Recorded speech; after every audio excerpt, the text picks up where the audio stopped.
The Armenoid Invasion, Part 1. But before we get too deep into the video, first I want to tell you guys about my social media platforms. So I have a Clubhouse account and we can actually talk to one another on it. I also host Clubhouse rooms every now and then where I might talk about history and genetics of the Middle East and Africa. I have a Twitter page, a Facebook account, and a Facebook page, as well as a Instagram, all titled The Hebrew of Israel. And what I typically do on these platforms is post upcoming videos as well as slides for my presentations. And so just be on the lookout for all of that on my social media platforms.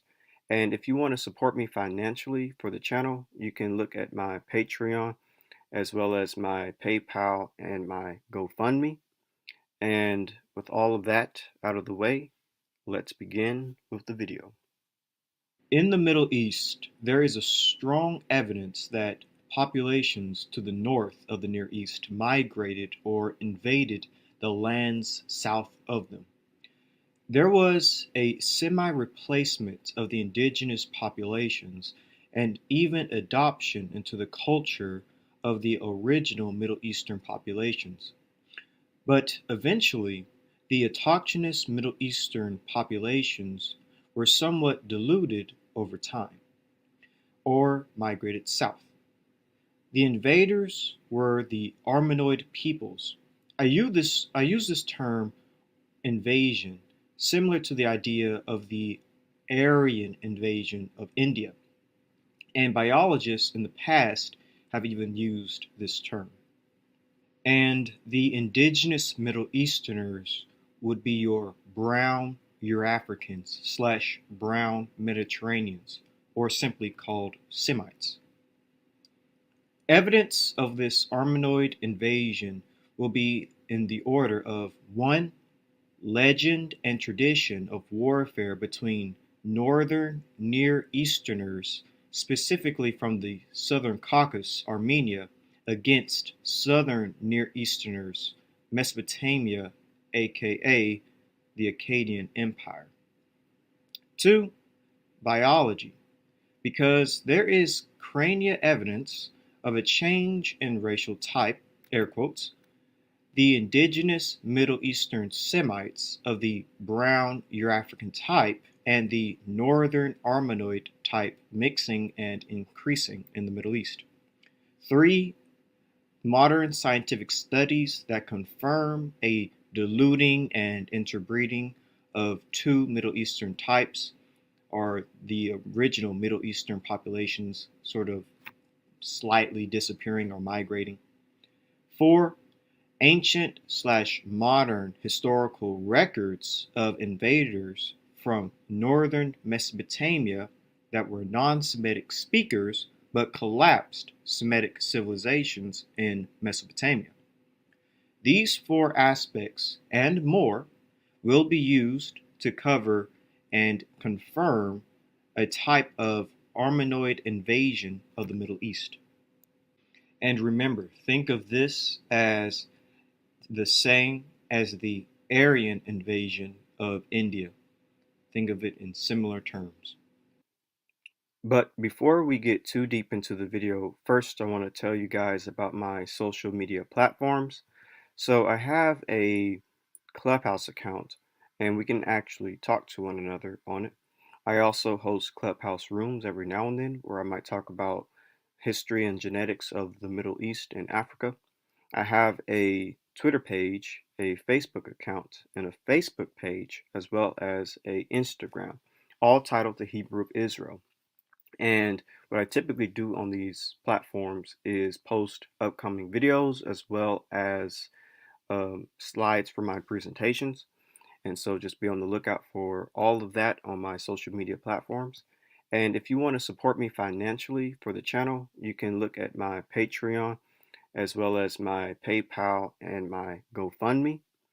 And with all of that out of the way, let's begin with the video. The invasion of the Armenoids, the brown Eurafricans versus The Armenoids. There are ancient legends of warfare between people from the southern Caucasus, particularly in the region of Armenia, and Semites to the south in Mesopotamia. The most notable legend is the story of Hayek the Armenian. According to the accounts of Moses of Coron and Sextus Julius Africanus, the battle occurred between the dynasty of Hayek and the Chaldean dynasty in its third generation that had control of Babylon and the remaining territory of Acadia under King Bulus, a symbolic Babylonian/Akkadian god of war, or founder of Babylon depending on mythological tradition. The conflict is said to have happened in 2492 BCE or 2107 BCE. In Moses of Coron's account, Hayek, son of Torgom, had a child named Amrenek while he was living in Babylon, after the arrogant titan Bel made himself king over all. Hayek immigrated to the region near Mount Ararat. Hayek relocated near Mount Ararat with his extended household of at least 300 and settled there, founding a village he named Hayastan.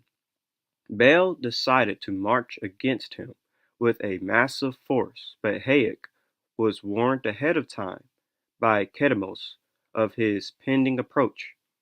He assembled his own army along the shore of Lake Van and told them that they must defeat and kill Bel or die trying to do so, rather than become his slaves. Hayek and his people, from the time of their forefathers Noah and Japheth, had migrated south towards the warmer lands near Babylon. But proud Hayek refused to submit to Bel. As soon as his son Amranek was born, Hayek rose up and led his people northward into the land of Ararat. And just by judging the migration of this story, it would seem like Hayek, his ancestor being Japheth and Noah, so Japhites, were in the area around the Caucasus, around places like Mount Ararat, and they migrated south to warmer lands. And it seems like this migration is to look for more rich, fertile territory. And then a tyrant rose, and this caused the people to leave from the Fertile Crescent, going back to the Caucasus, in which a war ensued. So that's very interesting from what we covered in the past about such migrations of these Caucasian populations going into the Fertile Crescent and going back to the Caucasus, back and forth migrations. So it's interesting seeing this in this legend.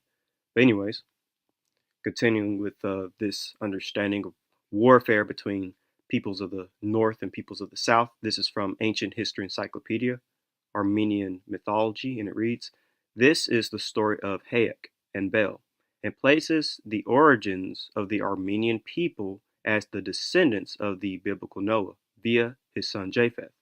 Hayek, a descendant of Japheth and noted archer, hence his later association with Orion, rebelled one day against Bel, the evil and repressive Babylonian tyrant, and returned back to his homeland around Mount Ararat in ancient Armenia. Bel followed Hayek and his relations so that a mighty battle followed in which Bel was killed.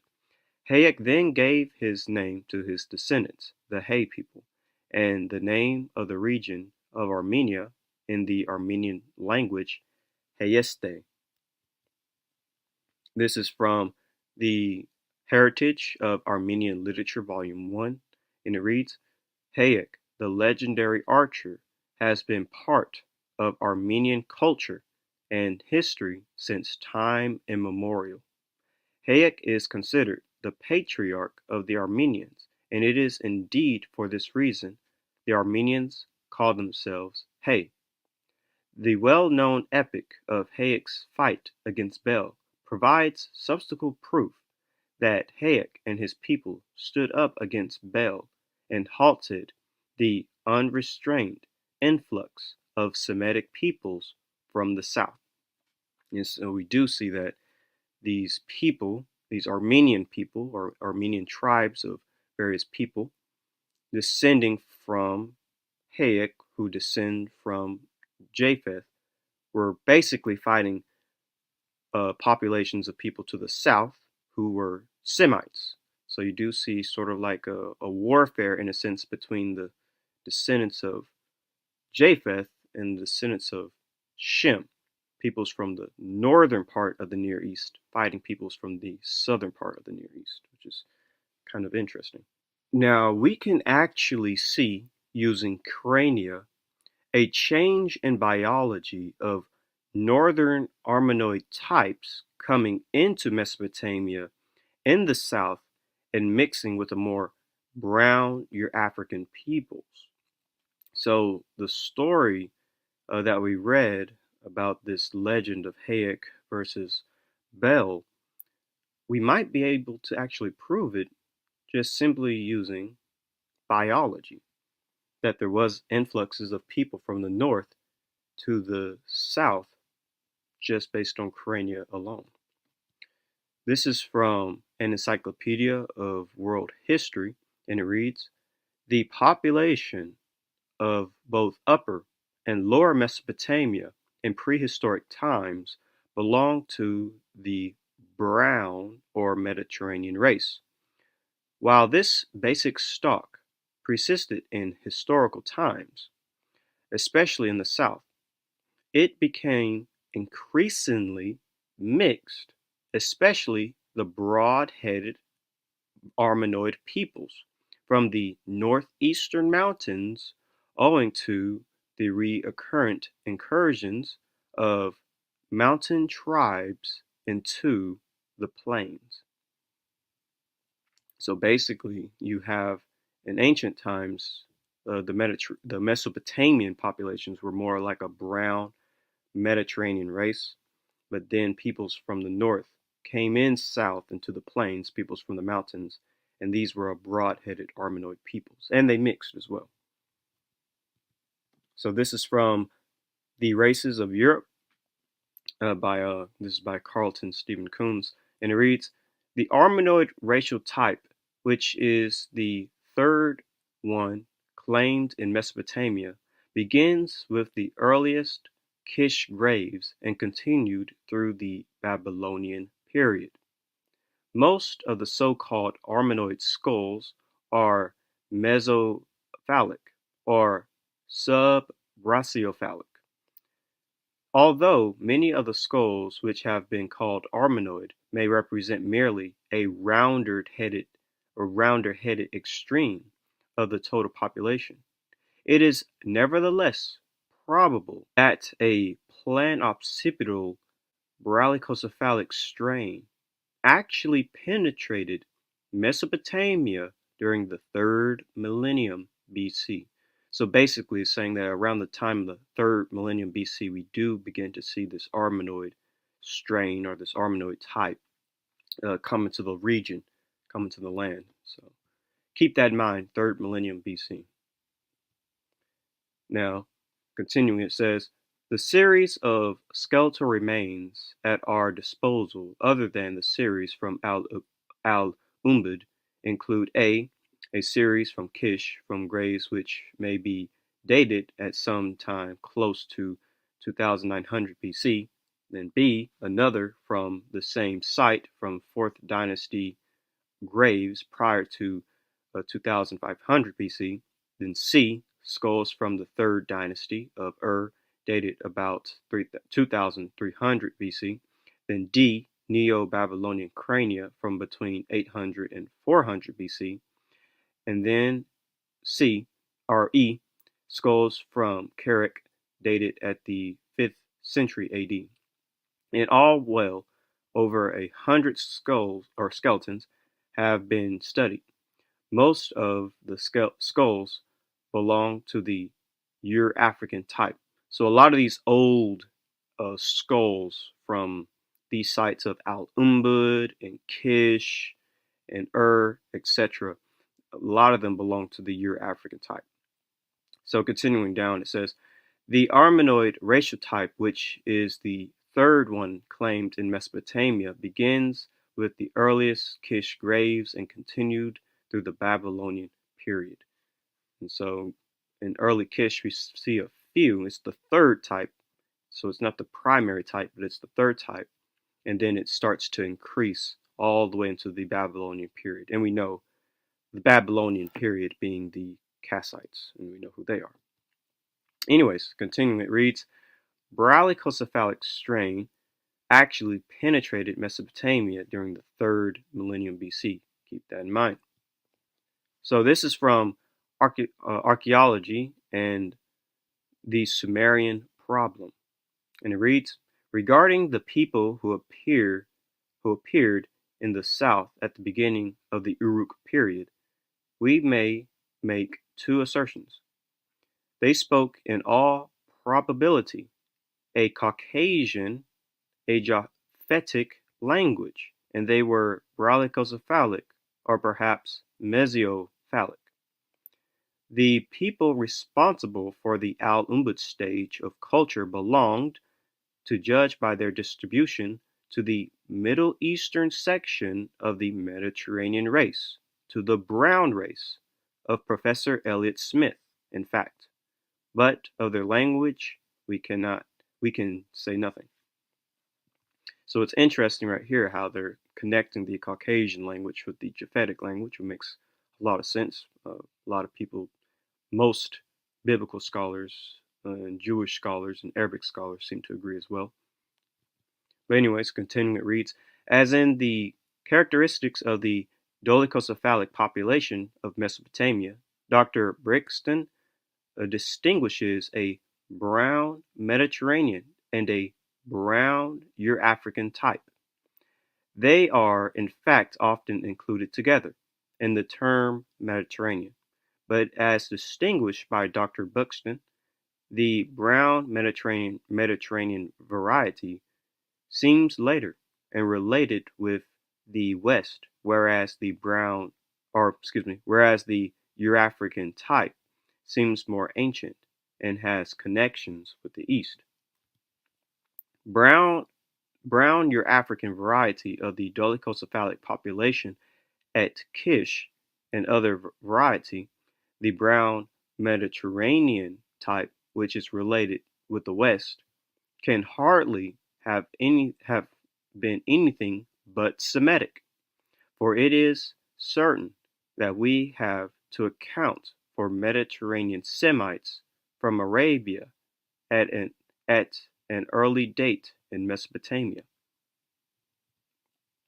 For one of the most curious features of Sumerian is its isolation among languages, an isolation which only a few scholars care to deny, by asserting that it belongs to the Caucasian Japhetic languages. Now I just want to go back and make a quick note of this, that they are connecting the brown Mediterranean or the brown Euro-African with the Semitic type. And I think that's important to keep in mind. And also they're connecting Caucasian with Japhetic languages. So keep those two things in mind. Now here's another paper dealing with the infiltration, the influx of various northern peoples into Mesopotamia. This paper is called Report on the Human Remains Found at Kish, and it reads, but it is possible that even in this period, the Armenoids were already beginning to infiltrate into northern Sumer. It must be remembered that soon after the fall of the Semitic Empire of Agad, the entire land of Sumer and Akkad was ruled for over a century by the Gutians from the north, between the upper and lower Zab rivers. The valuable results obtained by the authors of this paper confirm what the historians had assumed in regard to the early mixture of Sumerian and Semites at Kish, the oldest capital of Sumer and the greatest metropolis of the north, later known as Akkad. Here, Doctor Bringston finds an increasing admixture of the round-headed Armenoid type. This must be explained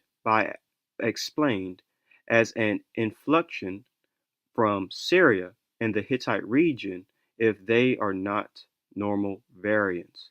So basically what we see is that you do have Armenoid peoples from the north coming into Mesopotamia, and it also kind of fits with the fall of the Akkadian Empire, which was Semitic. And we do see a mixing of this type as well. So continuing, it reads, definite examples of the people whom Hayden describes as Semites, whereas there are certainly examples of the brown and the Eurafrican races on a morphological explanation. It would appear that two branches of one stalk are to be found among the types represented by the skulls at the skulls from Kish. The third type, which is represented but sparingly, is extremely different. The head form is brachiocephalic, in some cases extremely so. There seems, however, to be little doubt that they belong to the Armenoid race.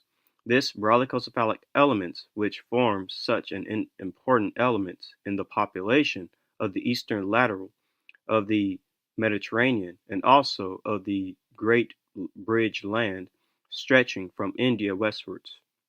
This round-headed element appears to have been slowly increasing. It is on the whole commoner in Neo-Babylonian graves and in the modern populations than in the early graves. And that part is extremely interesting. So we see that uh, this Armenoid type is basically common in the Neo-Babylon being Kassite Babylon, and we know who the Kassites are from previous videos. But we also see this Armenoid type in modern populations as well, as it reads. And we know genetically as to why that can be the case. But what I find extremely interesting as well is that it is not seen in the earlier graves of Babylon, which would have been Kish. So that is also important to note.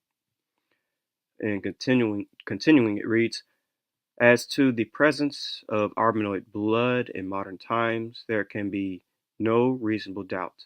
In any case, they did not in early times form more than a very small part of the population, possibly ruling families, possibly mere stragglers, from the great migrations of round-headed peoples who were moving westward in Neolithic and Bronze Age times.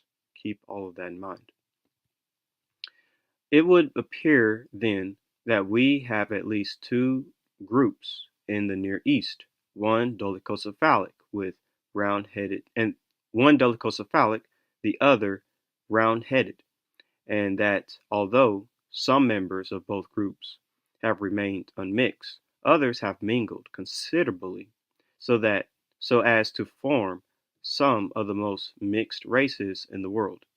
The basal types are the brown Eurafrican group and the Armenoid group. There are, however, striking differences from the types as found at Kish. There, the dolichocephals are chiefly represented by the Eurafrican variety. In the Near East, this type, although it occurs, is comparatively rare, the more common type being the brown Mediterranean variety, closely akin to Elliott Smith's Proto-Egyptians. As far west as Crete, they form in early times the majority of the population, but to the eastward they are on the whole dominated by the round ear-headed Armenoids. The history of the Near East seems to suggest that there was a gradual inflection of the latter type, probably a, probably a tier to the Copper or Bronze Age. So we do see that in the Middle East, basically, you do have two types of people. You have simply the brown, your African, and the Armenoid.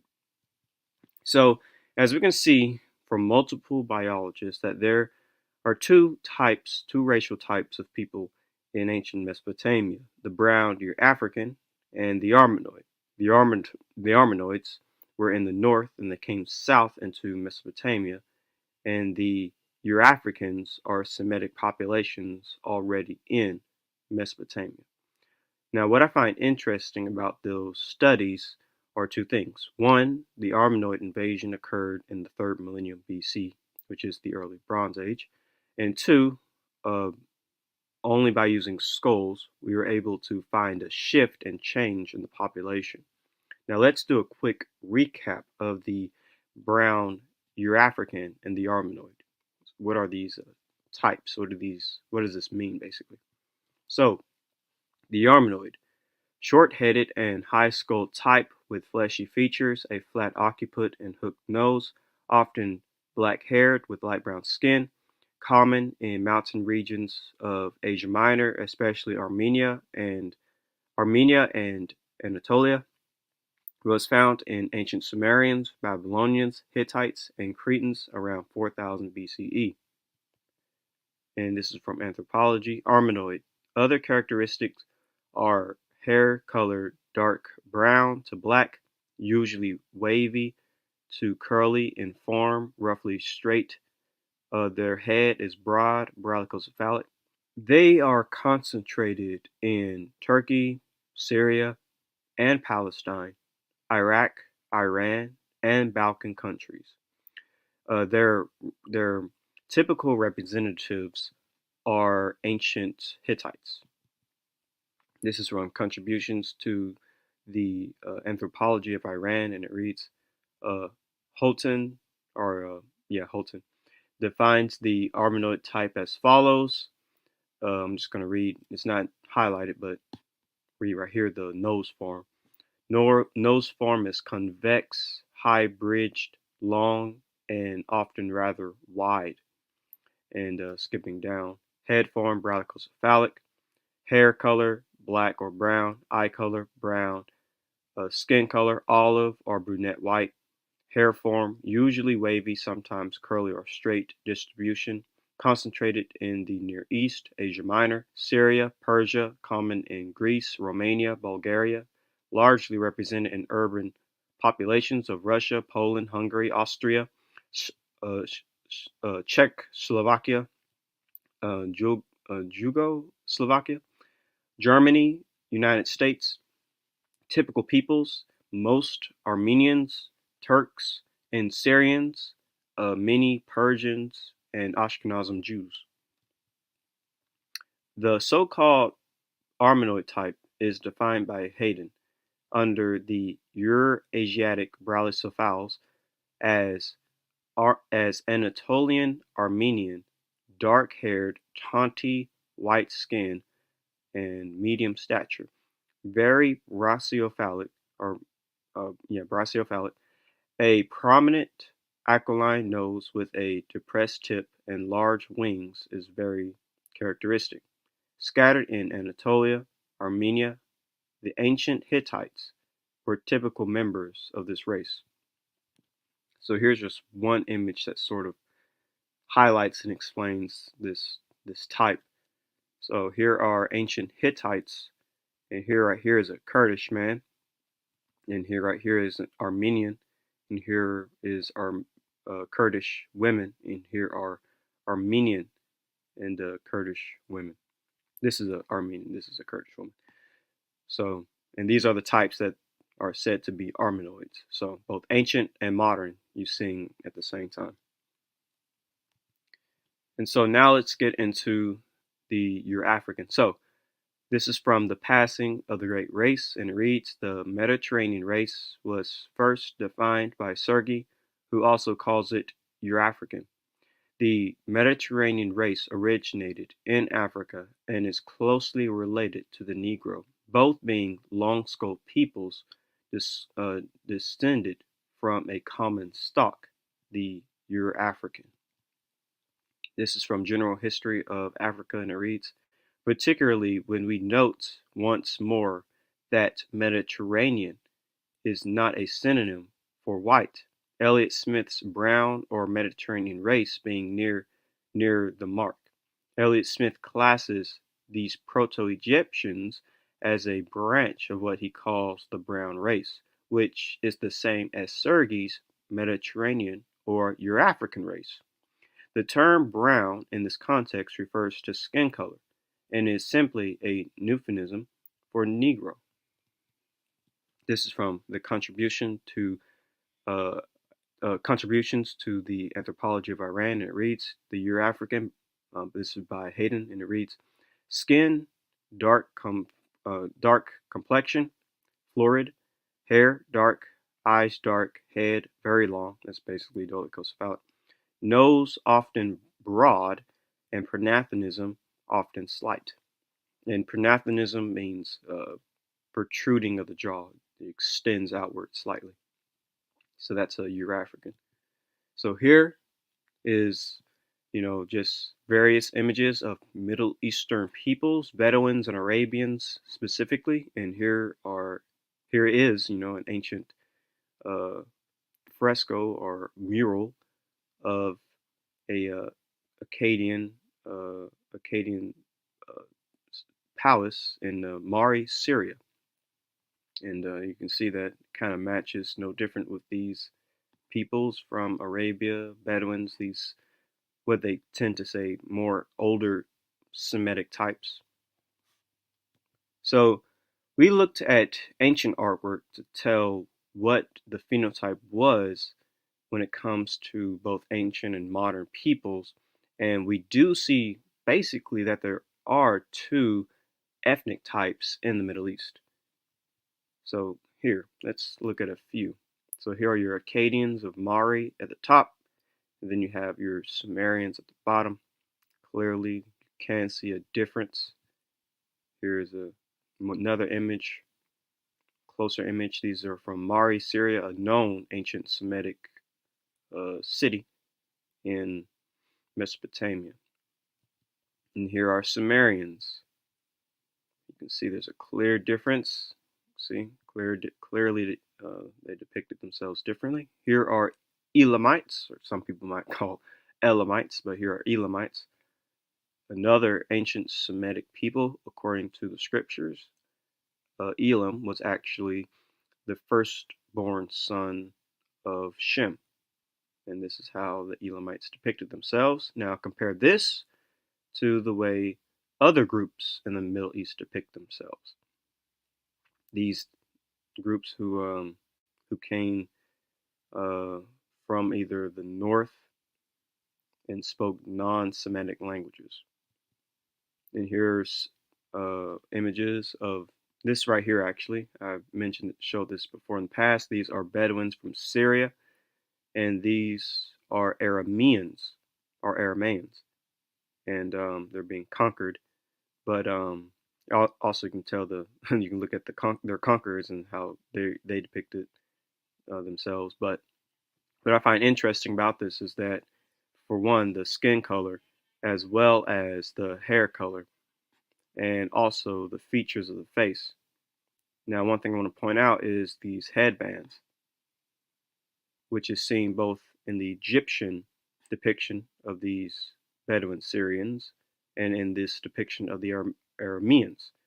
So it's likely that I would say these two peoples are the same, because look at the headbands, look at the way they did their hair in braid-like or in locked-like fashion.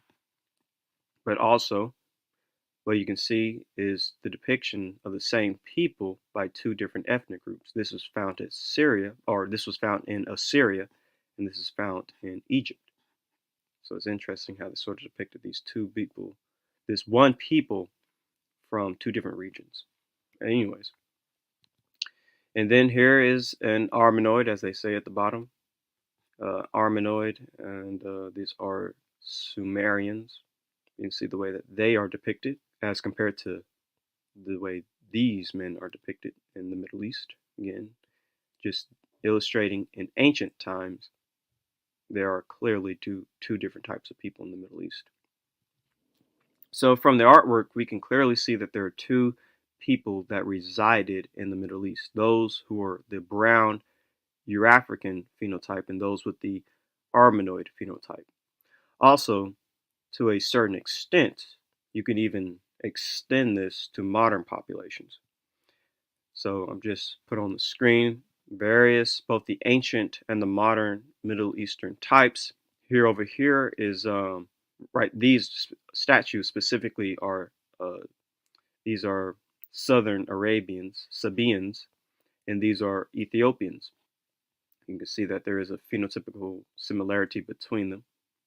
And then these are just simply Arabians from the Red Sea region. And so basically, all these people will sort of be classified as the brown Eurafrican or the brown Mediterranean types. And then you have clearly uh, a difference when it comes to the modern, but also ancient Middle Eastern types that are more Armenoid, like this Chechnyan man and the Sumerian, or this Armenian woman and this Armenian men, and these Armenoid Sumerians, this Armenian man and this ancient Armenoid Middle Eastern. So that's also why I have a problem when it comes to the term Middle Eastern, because Middle Eastern, like when someone says you don't, like so and so doesn't look Middle Eastern, or this person looks Middle Eastern, or this is a Middle Eastern phenotype. My question is always, well, there's different Middle Eastern phenotypes, both anciently and modernly. Like, for instance, let's just use Jesus or Yeshua as an example, and they say he looks Middle Eastern. Well, what Middle Eastern are we talking about? Are we talking about the more brown Eurafrican, brown Mediterranean, or are we talking about the more Armenoid? Because there's not one Middle Eastern phenotype. There are different Middle Eastern phenotypes. So, what does so and so look like a Neelamite, or does so and so look like a Sumerian? You know, so that's something to keep in mind when talking about the Middle Eastern phenotypes, both in ancient times and modern. It's not straightforward. There's definitely variety within this part of the world, any part of the world for that matter. I don't know why we seem to forget when it comes to the Middle East. But anyways, so the Armenoid type didn't just penetrate to Mesopotamia. I want to make that clear as well. It also went into Egypt and Arabia. So this is from the ancient Egyptians. This is from Elliot Smith, who we've mentioned quite a few times. And it reads, there is a considerable mass of evidence to show that there was a very close resemblance between the Proto-Egyptians and the Arabs. But here's the kicker. Before either became intermingled with the Armenoid racial elements. So again, we're seeing that there was a mixture with Armenoid type peoples. And we just read the Armenoid phenotype, what it is. So you kind of know who these people were that were mixing with Proto-Egyptians and mixing with Arabs. Because apparently, from what we see, Proto-Egyptians and Arabs sort of look the same, which makes sense from a biblical perspective. Check out my video on Eber and Zurad, dealing with the early descendants of Eber as well as Joktan. So, kind of makes sense when you think about it.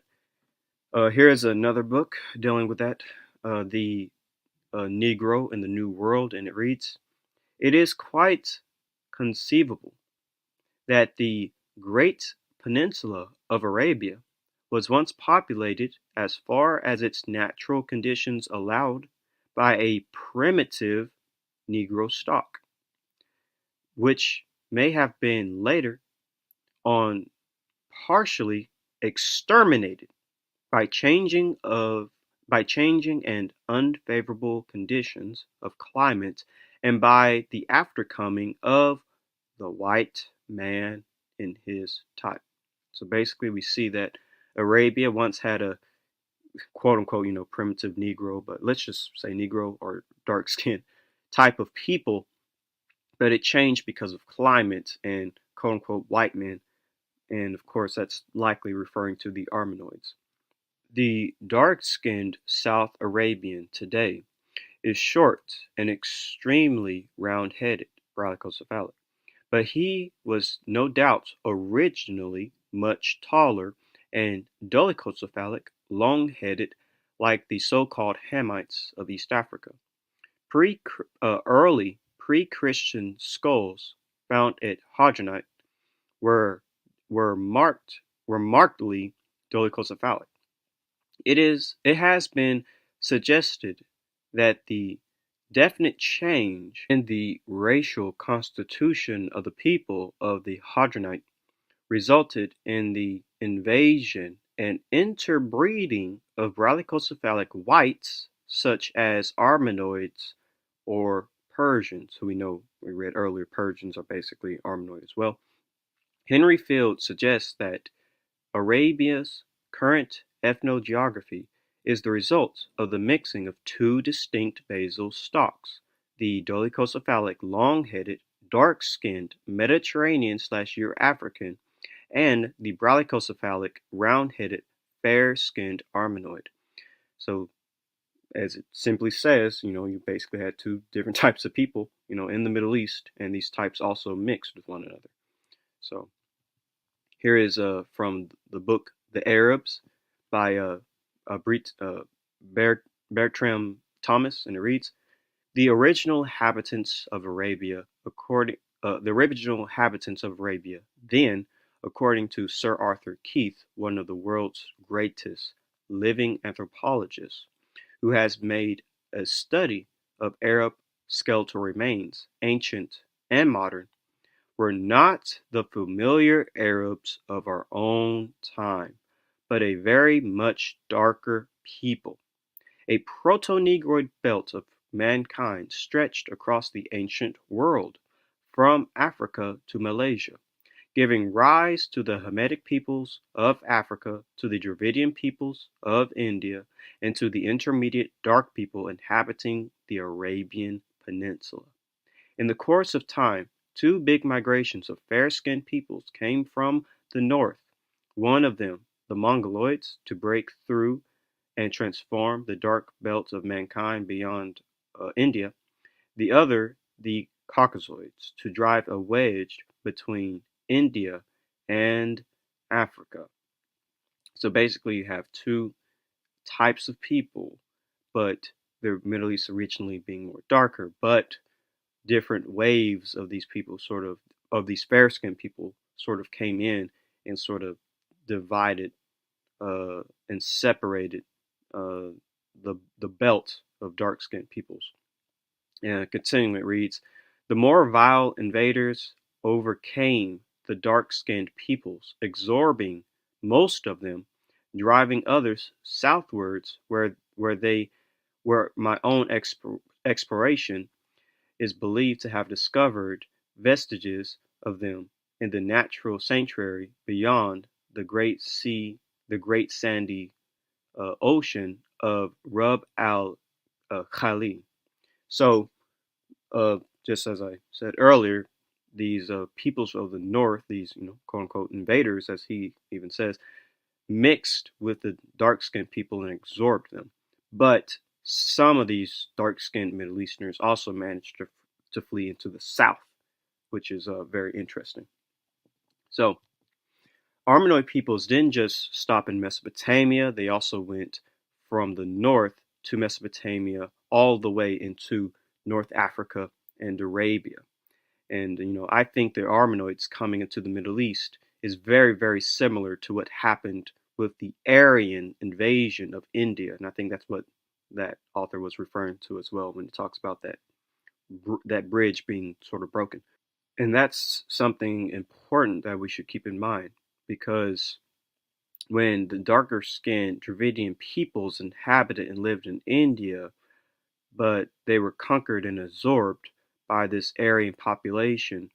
It kind of parallels the events of of the Middle East.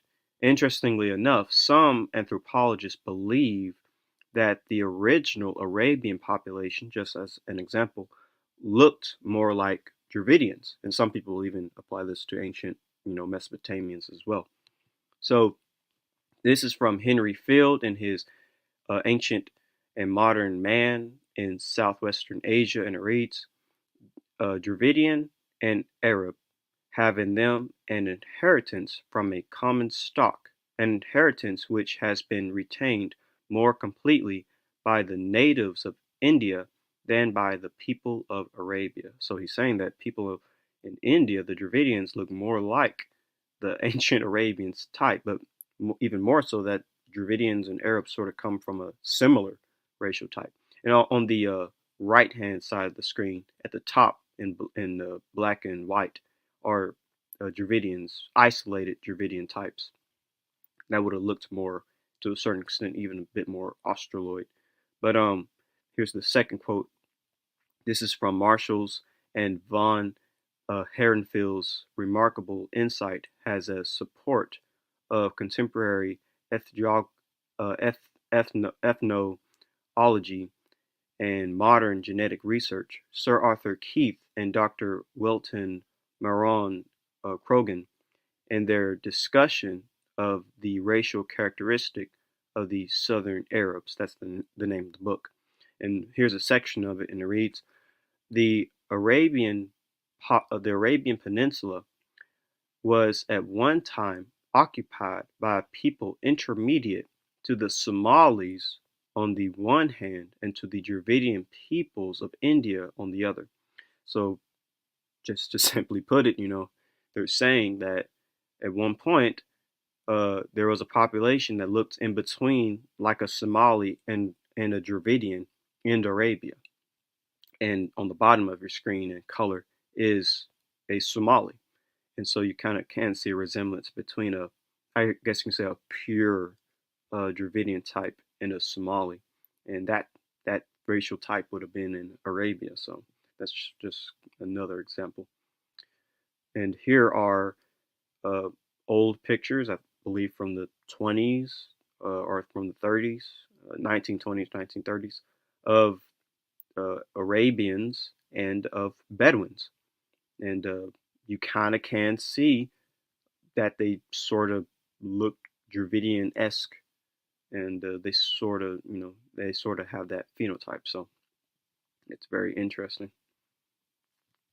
So much like in India, when the Dravidians mixed with Aryans, it's believed that Armenoid people and the brown African people of Mesopotamia and the Middle East mixed. This mixture between the white and the black, so-called, created the intermediate modern Middle Easterners. Now, I'm not saying that I agree with this notion, but it is an interesting one. Basically, Semites are a mixture between lighter skinned and darker skinned populations. This is from Civilization or Barbarianism, and it reads, there is no better way to delimit the conditions of crossbreeding. In a defined paleo environment, a crossbreeding which ultimately may have led to the formation of the recent branches of humanity. Semites, Arabs, and Jews in a different geographical context. The formation of the Semitic branch occurred between the 5th and 4th millennia. This was genuine interbreeding between white, non-Mongoloid Cro-Magnon and black at the very beginning of the historical era. In the Riyadh Museum in Saudi Arabia, one can see the pre-production of cave paintings showing the Negroid type that inhabited the Arabian Peninsula in Neolithic times. This type, who progressively crossbred, with white elements came from the northeast to give rise finally to the Arabian type. Not until the Sabaean era, 1000 BC, was this crossbreeding completed in the south. So basically, you know, white and black types mixed, kind of creating that quote unquote, Semitic phenotype. But continuing, it says, all Semites, Arabs and Jews, as well as the quasi-totality of Latin Americans are mixed between of whites and blacks. So he's sort of comparing how the mixture between blacks and whites creating the Semite type is similar to the mixture between whites and blacks creating the Latin American type. Here's another book dealing with it, The African Origin of Civilization, Myth or Reality, and it reads, anthropologically and culturally speaking, the Semitic world was born during proto-historic times from the mixture of white-skinned and black-skinned people in Western Asia. So just that's plain and simple right there. These facts on which even Arab authors agree prove, as with shortly become evident, that the Arab race be could not be conceived as anything but a mixture of blacks and whites, a process continuing even today. So again, very simple. The Semitic type, including the Arab types, mixture of indigenous black and incoming whites. So, and just continuing, it reads, consequently, it is important to change our notion about the Semites, whether in Mesopotamia, Phoenicia, or Arabia. The Semites, insofar he is discernible objectively, appears as the product of a Negro-white mixture. It is possible that the whites who came to crossbreed with the Negroes in that area of Western Asia were distinguished by certain ethnic features such as the Hittite nose. Now that's very, very fascinating. Like I said, there is a notion that basically the modern Middle East was created by or from the mixing of white and black people. But what I find interesting is that specifically this white type was a Hittite type. They had a Hittite appearance. And basically, the Hittites were an Armenoid people. Remember, the so-called Armenoid type is defined by Hayden under the Eurasiatic brachycephals as Anatolian Armenian, dark hair, tawny white skin, medium stature, very brachycephalic, a prominent aquiline nose, a hook nose, with a depressed tip and large wings is very characteristic. Scattered in Anatolia, Armenia, the ancient Hittites were typical members of this race.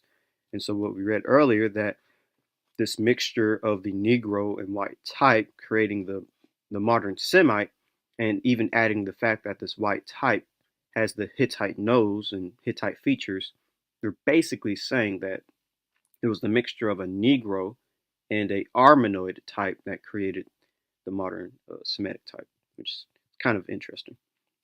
Remember, here are the features of the Hittites, and there's an Armenian whom the word Armenoid even comes from. So I find that to be very interesting. But the real question is this: is there any scientific data that can back up the diluting or interbreeding of these peoples? So this is from the questionable contribution of the Neolithic and the Bronze Age to European craniofacial form, and it reads, it is a further surprise that the Epio-Paleolithic Natufian of Israel, from whom the Neolithic realm was assumed to arise, has a clear link to sub-Saharan Africa. If the late Pleistocene Natufian sample from Israel is the source from which that Neolithic spread was derived, then there was clearly a sub-Saharan African element present of almost equal importance as the late prehistoric Eurasian element. Now here's the kicker. The interbreeding of the incoming Neolithic people with the in situ foragers diluted the sub-Saharan African traces that may have come in with the Neolithic spread, so that no discoverable element of that remained. So apparently there is scientific papers talking about a diluting of a certain uh, of certain peoples and features and things. This picture of a mixture between the incoming farmers and the in situ foragers had originally been supported by the archaeological record alone. So that's very interesting. So we do even have modern scientific papers that speak about diluting and interbreeding of populations in the Middle East. But now let's ask a biblical question really quick. Who would have these dark-skinned peoples have been in the ancient Middle East, and who would the lighter-skinned peoples have been? Let's just go a bit biblical for a second here. So this is from Perkei de Eleazar, Rabbi Eleazar, and it reads, "He especially blessed Shem and his sons black, but calmly, and gave them the inhabitable earth. He blessed Shem and his sons, they are entirely white, and gave them for an inheritance the deserts and its fields. These are the inheritance with which he endowed them." Excuse me. And this is from the history of the messengers and the kings, and reads, "The children of Sam, Shem, settled in the center of the earth, which is between Sat Durma and the sea, but and the sea, and between Yemen and Syria. Allah made the prophets from them, revealed the books to them, made them beautiful, gave them a black complexion, luminous and free of blemish. The children of Japheth settled in Safwan toward the north. They are light-skinned and very fair-skinned." This is from Persian historian Tabari, and it reads, "Born to Noah were Shem, whose descendants' colors are a black complexion with a light brownish undertone and a dark blackish brown. Japheth, whose descendants are very fair-skinned and olive-skinned." This is from Ibn Abbas, and it reads, "Allah made the descendants of Sam, Shem, and the descendants of Ham black-skinned, and he made the descendants of Japheth white-skinned."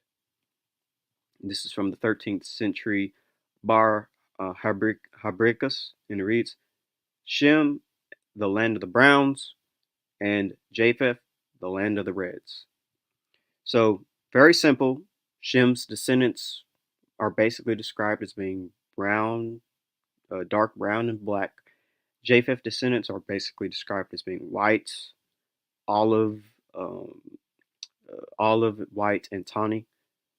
So Shem's descendants would have been darker, and Japheth's descendants would have been lighter. So this is kind of what I think of when it comes to Shem's descendants in ancient times, and even today. Um, and then this is what Japheth's descendants would be, both in ancient times and today. So it would seem that Japheth could have been those northern invaders that came into the Middle East. This would make sense because the Book of Jubilees even records that Japheth settled the cold north, and Shem was in the warmer middle. This is from Book of Jubilees, chapter 8. "This is the land which came forth for Japheth, a great land in the north, but it is cold."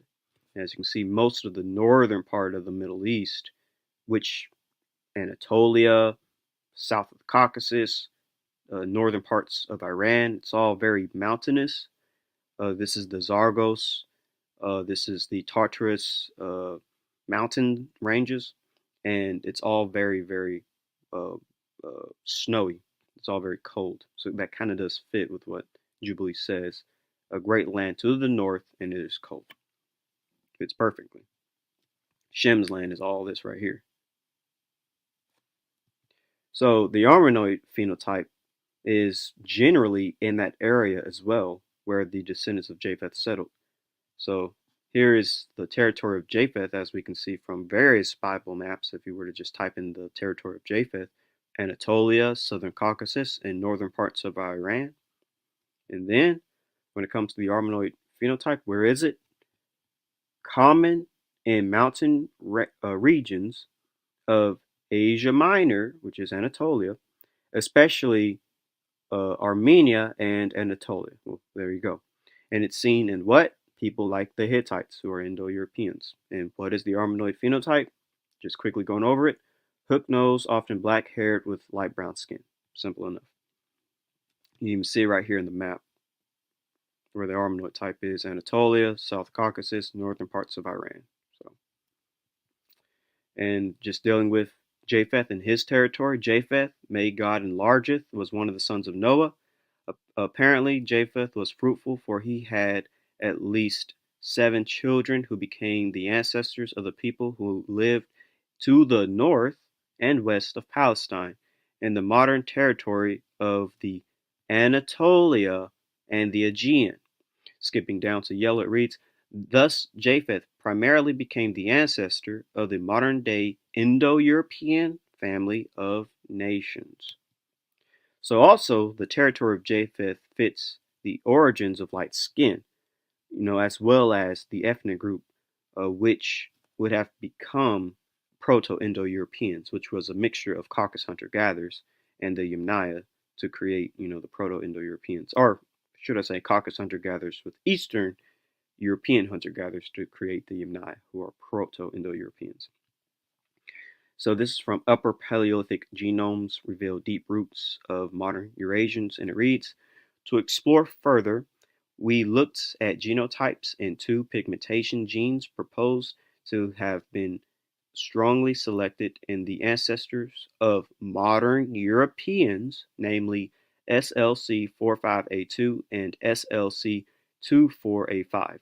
Select SNPs in the SLC45A2 and SLC24A5 genes contributed to lightening of skin and are almost fixed in modern Europeans.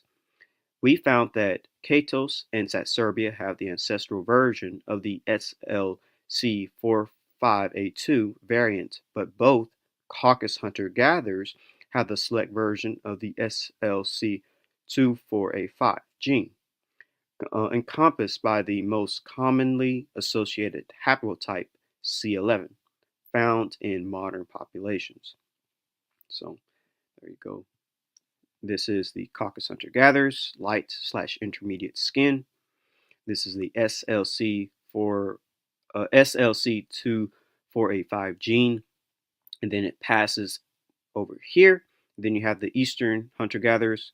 This mixture creates the Yamnaya people. The Yamnaya are Proto-Indo-Europeans, and then they will spread it out across all of Eurasia. So here it is showing you genetically. Genetically, Proto-Indo-Europeans are half Caucasus hunter-gatherer, and they're half Eastern hunter-gatherer. That created Proto-Indo-Europeans. And then they will go into Europe and mix with populations there as well. And here are the features of the Kurgan caves. Kurgans would be Proto-Indo-Europeans, Yamnaya people, so that's what they looked like. Good depiction of early Japhetic people, actually. So, also the territory of Shem fits the populations of darker skinned peoples, depending on the way you view the age of the earth. Natufians are the best fit for the ancestors of Semites for both a young earth and even an old earth perspective. This is from In the Hot Pursuit of Language and Pure History, and it reads, this paper makes an additional inference, since there is archaeological and physical anthropological reason to believe that the Natufians were related to modern Semitic-speaking peoples of the Levant.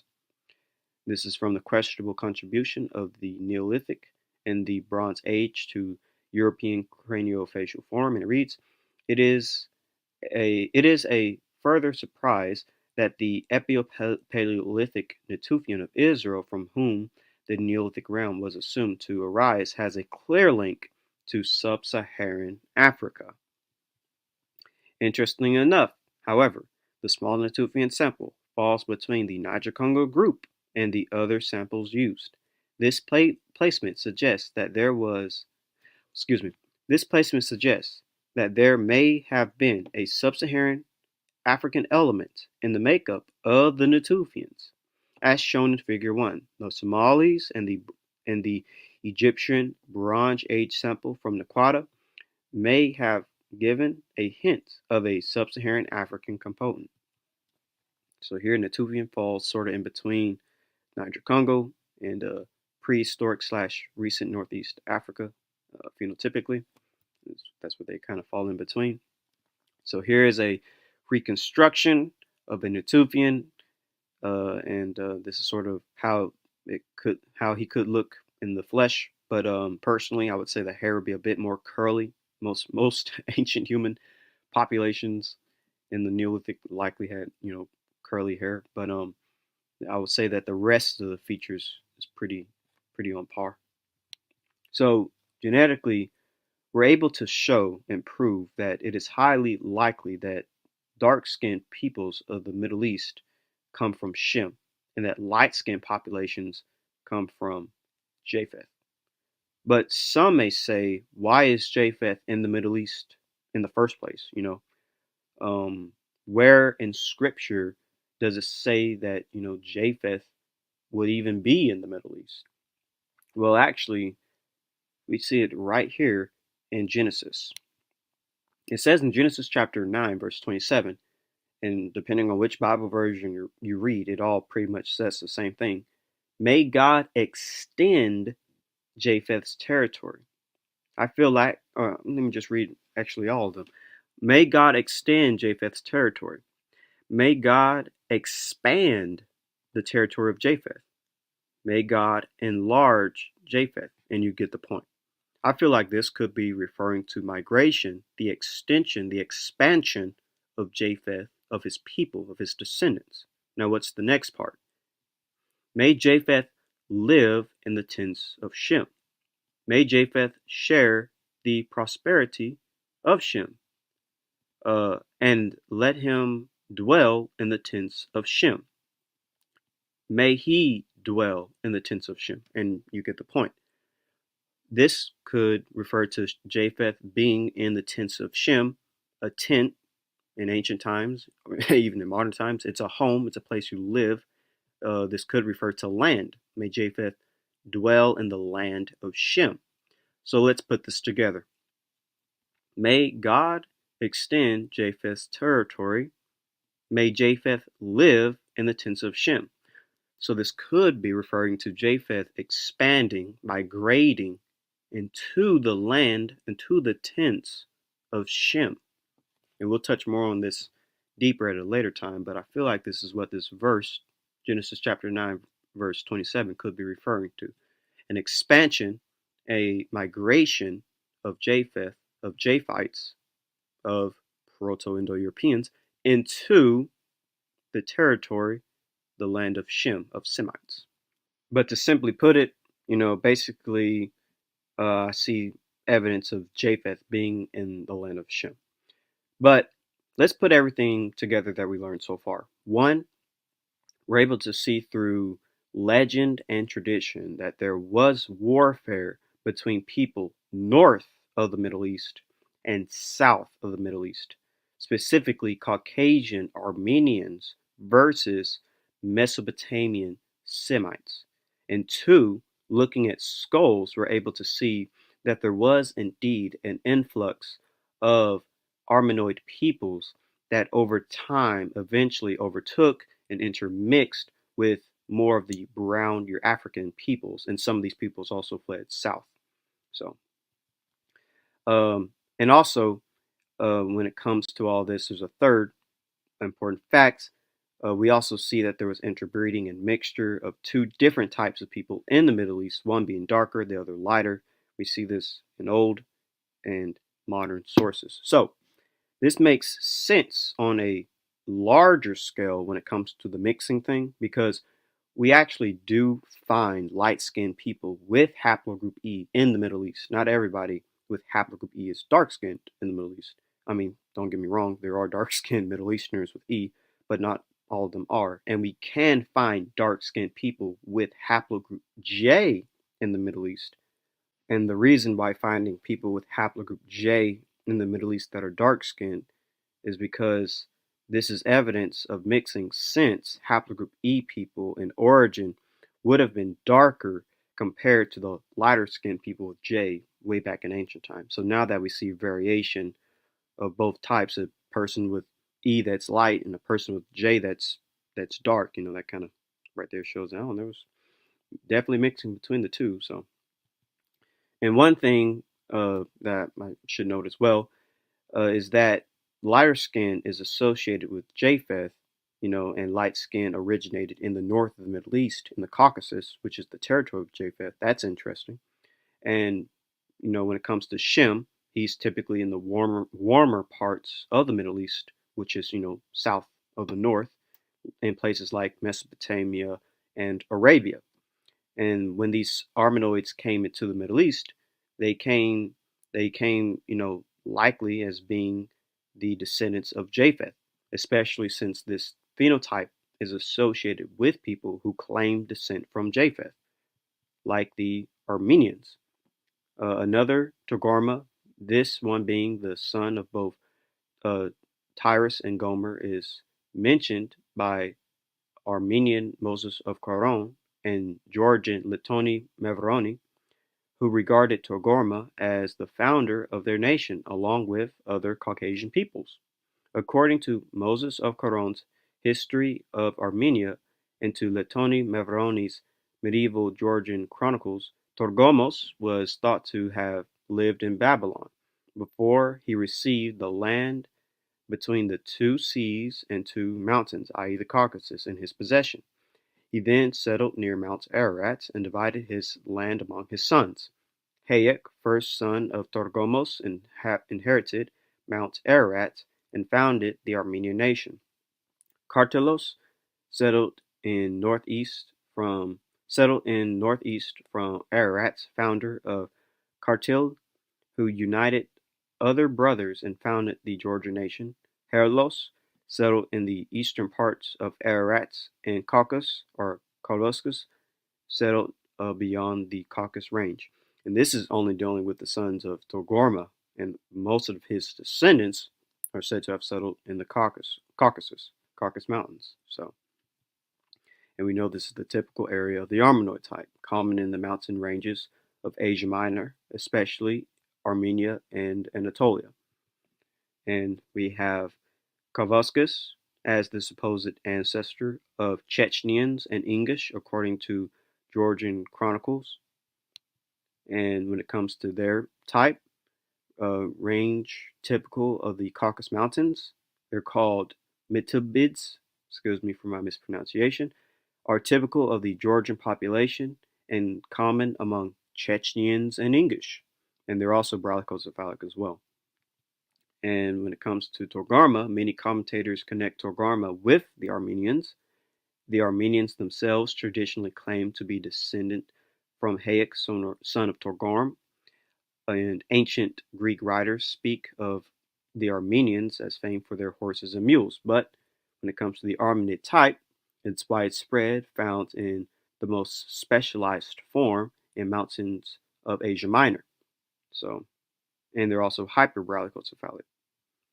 So I would say that the more white or light-skinned, dark-haired, dark-eyed, hook-nosed people types would belong to the descendants of Japheth, specifically his son Togarm, and possibly other descendants of Japheth that were in the Middle East, such as Medai.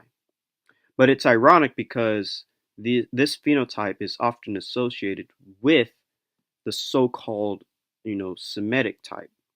but it's not really Semitic in origin.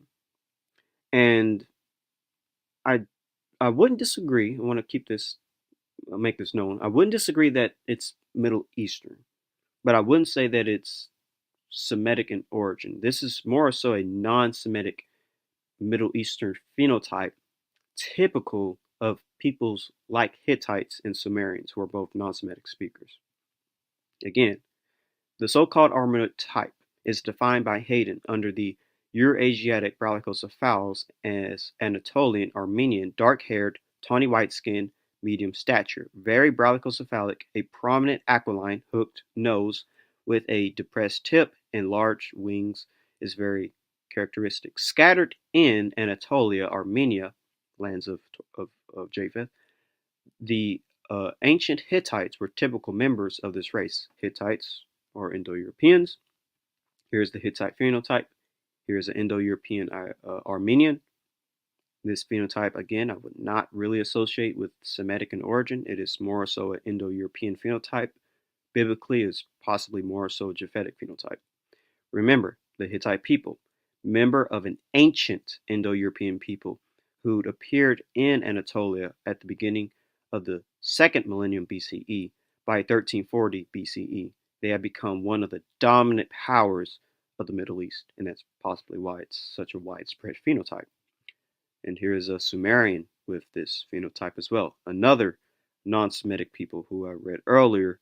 Sumerians were speakers of a Caucasian language, likely a Japhetic language. Most historians have suggested that Sumerian was first permanently settled between circa 5500 and 4000 BC by a West Asian people who spoke the Sumerian language, a non-Semitic and non-Indo-European alloglutive language isolate, in contrast to its Semitic neighbors. So it's not a Semitic language. One thing is for certain is that there was an invasion of Armenoid peoples from the north of the Near East into the south of the Middle East. The Armenoids were lighter skinned, descending from Japheth, and the brown ear Africans were darker skinned, likely descendants from Shem. And here's how I would envision things back then. The Mesopotamian Afrosan Semites looking like this with curlier hair, and the Japhetic northern Armenoid peoples looking like this. Sort of how I would see things. But this is where we end the invasion of the Armenoids, the brown Eurafricans versus the Armenoid peoples. The War of the Armenoids, the Akkadians versus the Gutians. Just like from our previous video, the invasion of the Armenoids, the brown Eurafrican versus the Armenoid, we were trying to discover if there was an Armenoid invasion of the Middle East. We could tell by using skulls that there was indeed a shift in the population, and there is a legend like Hayek that also tells us of warfare between northern Caucasian peoples and southern Semitic peoples. This time, we're going to look and see if historical records and even DNA could back up this similar fact. So, the Akkadian Empire was a Semitic civilization in Mesopotamia. Their empire ruled for centuries in the Fertile Crescent, but everything changed when the Armenoids attacked. The Akkadian Empire was attacked by the people from the Zagros Mountains, and they didn't just fight the Akkadians, they actually won. They defeated the Akkadian Empire and ruled it for a time, and these were a non-Semitic people known as the Gutians. The Akkadian Empire flourished in the 24th and 22nd centuries BCE, ruled by Sargon and Namnir-Sin. It eventually collapsed in 2154 BCE due to the invasion of barbarian peoples and large-scale climatic changes.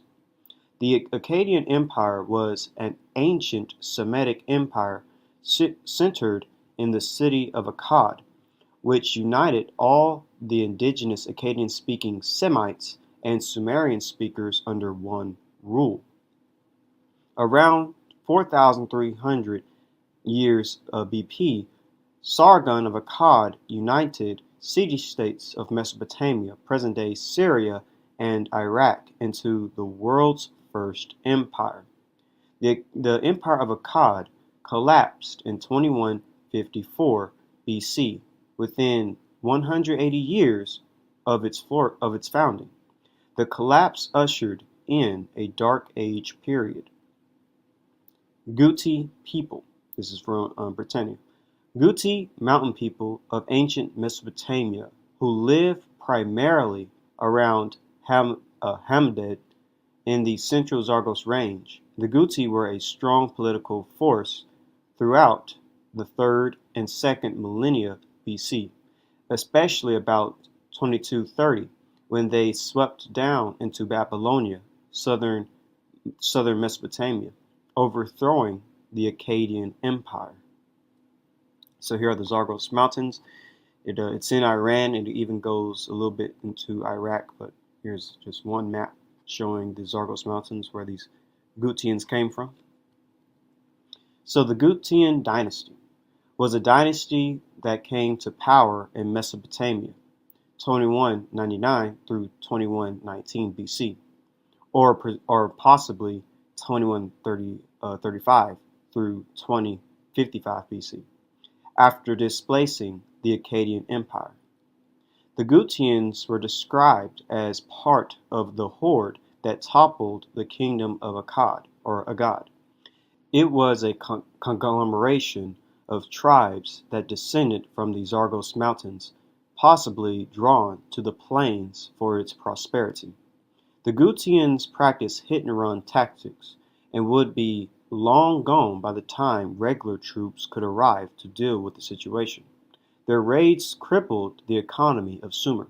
The Sumerians' kings list indicates that the king Ur-Ut of Uruk was defeated by the barbarian Guti, perhaps around 2150 BC. The Guti swept down, defeated, and demoralized Akkadian army, took Akkad, and destroyed it around 2115 BC. Ultimately, Akkad was so thoroughly destroyed that its site is still not known. Thus, a short dark age swept over Mesopotamia. So the Gutian peoples coming from the Zagros Mountains managed to defeat the powerful Akkadian Semitic Empire. And they destroyed it so well, a lot of its sites are still unknown to us today. And it was a dark age to the people that got defeated, of course. But for the Gutians, it was quite a great time. Conflict between people from Gutium and the Akkadian Empire has been linked to the collapse of the empire towards the end of the 3rd millennium BC. The Guti subsequently overran southern Mesopotamia and formed the Gutian dynasty of Sumer. The Sumerian king list suggests that the Guti ruled over Sumer for several generations, following the fall of the Akkadian Empire. So for several generations, these Zagros peoples ruled Sumer. Akkad bore the brunt of this as the center of the empire, so that it was in Akkad that the Guti established their own center in place of the destroyed Akkad. This is from Ancient Egypt and the Near East. This is a book dealing with Near Eastern history. And it reads, during the last years of the Akkadian Empire, there were many incursions by fierce tribesmen from the southeast carrying out hit-and-run raids. These intruders were the Gutians, one of many peoples living in the Zagros Mountains. These raiders plundered the rich cities of Mesopotamian plain and were always long gone before the army could arrive to confront them. The Gutians pillaged all over the Akkadian Empire. Although they occupied only a few remote regions, finally they destroyed Akkad itself. So again, here's just a map of the Zagros Mountains. It is a very cold place, northern part of the Middle East, where it's typically very snowy, typically very cold. So that kind of gives you an idea. Makes sense why these people were leaving back then and even today. Mesopotamia, especially towards the south, was a more fertile area, good for farming, good for raising animals. And so these mountainous peoples in this cold mountainous range came down and just took it by force. No different than the Vikings, no different than the sea peoples, raiding, pillaging, and taking over land. That's human history for you. So, according to the historian Henry Holy Howarth, a Syrianologist, Theophilus Pinches, renowned archaeologist Leonard Woolley, and a Syrianologist Ignorus Gleb, or Ignorus Gleb, the Gutians were pale in complexion and blonde. This identification of the Gutians as fair-headed first came to light when Julius Opet published a set of tablets he had discovered, which described Gutian and Serbian slaves as Nemrum or Nemrutum, one of its many meanings being light-colored. So, in a sense, you sort of could consider the Gutians as Vikings, being light-haired people, but it can also refer to light or pale complexion, meaning white skin. So it's another way of looking at it.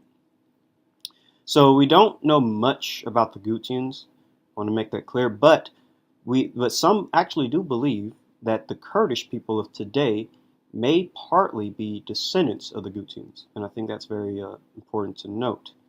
This is from the Middle East Reader, and it reads, "Yet another group of Kurds whose existence can be traced to the 3rd millennium BC were the Guti, whose kingdom corresponds with the part of Kurdistan currently held by Iraq, and who were one of the oldest independent kingdoms of the ancient civilized East." And so here's a map of Kurdistan. Let me make it bigger.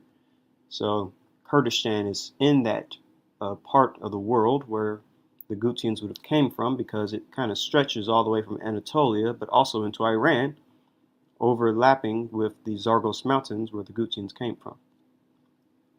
And here's the Iraq, Kurdistan, Zagros Mountains. And as I showed earlier, it is a very cold place. I can see why the Gutians wanted to leave, especially being all the way back in the 3rd millennium BC. It would have been extremely hard living in these conditions. So it makes a lot of sense they would have left. Very similar to the Vikings when they left Scandinavia, those cold parts of the world, for warmer places like Britain and France and such. So this is from Encyclopedia of the Peoples of Africa and the Middle East, and it reads, "The region known as Kurdistan comprises a territory about the same size as Texas, spread across 3 modern-day Middle Eastern countries: Iran, Iraq, Syria, and Turkey. The region includes mountains such as Mount Ararat and the Zagros Mountains, with pasture lands and valleys covered by forest. Lakes also mark the territory, including Lake Umara in Iran and Lake Van in Turkey. The Halaf period was followed by the Hurrian period from 2600 to 6300 years ago, which was based in Mesopotamia and the Zagros-Tartars mountain area of Iran. The Hurrian peoples spoke a language related to modern Chechnya. The Hurrians, in fact, comprised a number of clans and sub-clans, probably not Indo-European in origin. They dominated the area now known as Kurdistan, as well as Anatolia, modern-day Turkey.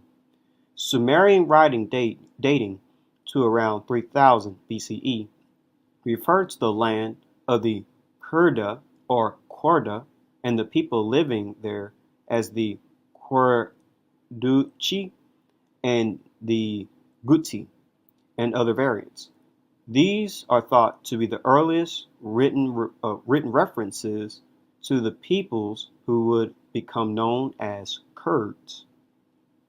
Assyrian records from this period describes these people as the Gurdu or Kurdu around 1000 BCE. The term Kurd first appears in Assyrian records with reference to those people, also called Kurti or Kurhi or Kurti, living south of Lake Van in present-day Turkey. So here's a map of the Kurdish region in the Middle East. Let me make it bigger. So like I said, Kurdistan, it's in all these Middle Eastern countries from Turkey, Syria, Iraq, Iran, Armenia, and here's where the ancient Gutians would have been, and it overlaps with the same territory of modern-day Kurdistan. And here is a map showing the Hurrians and other Hurrian-related peoples and territory. You can see right here you have the Kurda that we mentioned earlier, and so, and you have the Kurti as well, or Kurdaka. So, kind of gives you a nice visual understanding of what we're dealing with. A lot of various Hurrian tribes and peoples. So this is from the Chechenians. We're going to come down here to the relevant part of the section. Well, actually, I'll read all of it because it kind of does deal with the Guti as a whole. By understanding the Hurrians, we kind of get a good understanding of the Gutians because Gutians may be a branch of Hurrian tribes people. So despite the obscurity of their origins, the Hurrians became one of the great and influential peoples in the Near East, from the 3rd millennium BC to the 14th century BC. Their original home was possibly the South Caucasus down to the Armenian Plateau and the Zagros-Tartars Mountains. Later, they extended to Anatolia, Mesopotamia, and northern Syria. The Hurrian language was neither Indo-European nor Semitic, but was akin to Northeast Caucasian languages, or Alduin languages, descendants of Urartuan, including Chechenian and Lezgian. Hurrian civilization reached its akin in the period of the 16th to 14th century BC. The general accepted date for the downfall of the Hurrian civilization is 1365 BC. The numerous clans of the Hurrians, such as the Gutis, which we named earlier, Gutis or Gutians, the Hattians, Kassites established the Kassite kingdom of Babylon in the 15th century, and the Kurti or Proto-Kurds. And so we'll stop right there. Main thing I want to get from this section is the fact that the Hurrians were in the same general area of the South Caucasus, Armenian Plateau, and the Zagros-Tartars Mountains, just like the Gutians. And also, it's believed that Gutians and Proto-Kurds descend from Hurrians, or they're a branch of various tribes of the Hurrians. And it reads, the Hurrians were so ubiquitous that many Indo-Iranian and Indo-European peoples are believed to have substantive Hurrian contributions in their ethnogenesis. For example, the Kurds consider themselves and their culture as descendants of the Hurrians and their civilization despite linguistic unification. So Kurds sort of are descendants of Hurrians, sort of like a mix of Indo-Iranian and Hurrian peoples. So the Kurds still live in the Zagros mountain range, which both the ancient Gutians, Hurrians, and Iranians lived. Some believe the Gutians may be a branch of Hurrians, but the Kurds are a mixture of both the Hurrians and the Iranians. And genetically speaking, Kurds are basically a split between Caucasian and Iranians. So perhaps this, makes sense after all. This is a paper, HLA alleles and haplotypes in the Turkish population, relatedness to Kurds, Armenians, and other Mediterraneans, and it reads, Turkish and Kurdish HLA profiles are studied for the first time. The comparative study of their allele frequencies, characteristic haplotypes, genetic differences with other Mediterraneans is complemented by neighbor joining dendrograms and correspondence analysis. Turks, Kurds, Armenians, Iranians, Jews, Lebanese, and other Eastern and Western Mediterranean groups seem to share a common ancestor, the older Mediterranean substream or substratum. Anatolian Hittite and Hurrian groups older than 2000 BC may have given rise to present-day Kurdish, Armenian, and Turkish populations. Turks cluster within the Eastern Mediterraneans, including Kurds and Armenians. Taking all our different types of data analysis together, Turks, other Anatolians like Kurds and Armenians, and Iranians appear as belonging to the older Mediterranean substratum included within the Eastern Mediterranean group. In summary, it seems then Turks, Kurds, and Armenians are very close genetically, and all of them seem to have been living in the area for many millennia. So here is Kurdish inhabited area, and so from the genetics paper we just read, they are from this part of the world from thousands of years ago, and so they're also believed to be connected to the Hurrians, and if the Gutians are a branch of Hurrians, then perhaps there is truth to the Kurdish people descending or being related to the Gutians. Here is the map showing Hurrians. It's in the same area of Kurdistan. This is what you see in brown.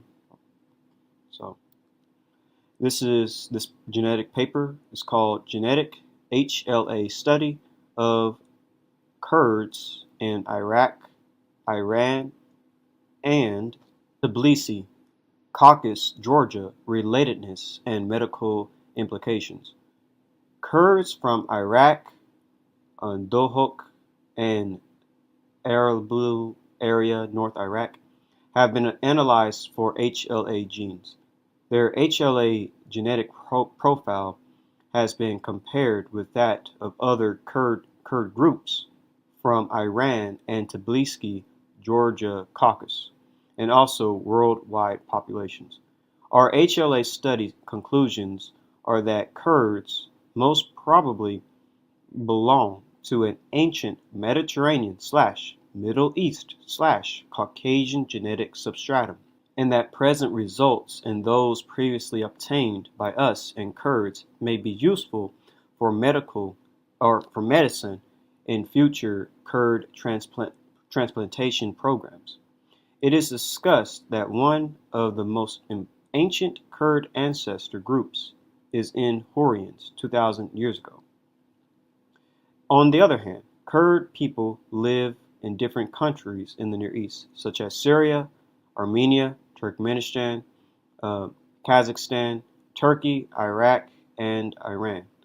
The so-called Kurdistan, land of the Kurds, Kurdistan is a region placed South Caucasus and north of ancient Mesopotamia, according to genetic studies like HLA in Turkish and Kurdish populations. An Anatolian Mediterranean source for both populations was put forwards. It may be possible that Kurds are initially coming from ancient Hurrians reviewed in, and then it gives the two sources.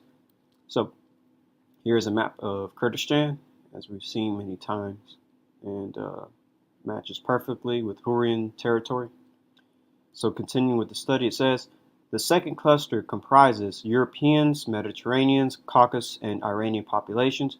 Iraq Kurds, Iran Kurds, and Georgia Kurds are located relatively close together.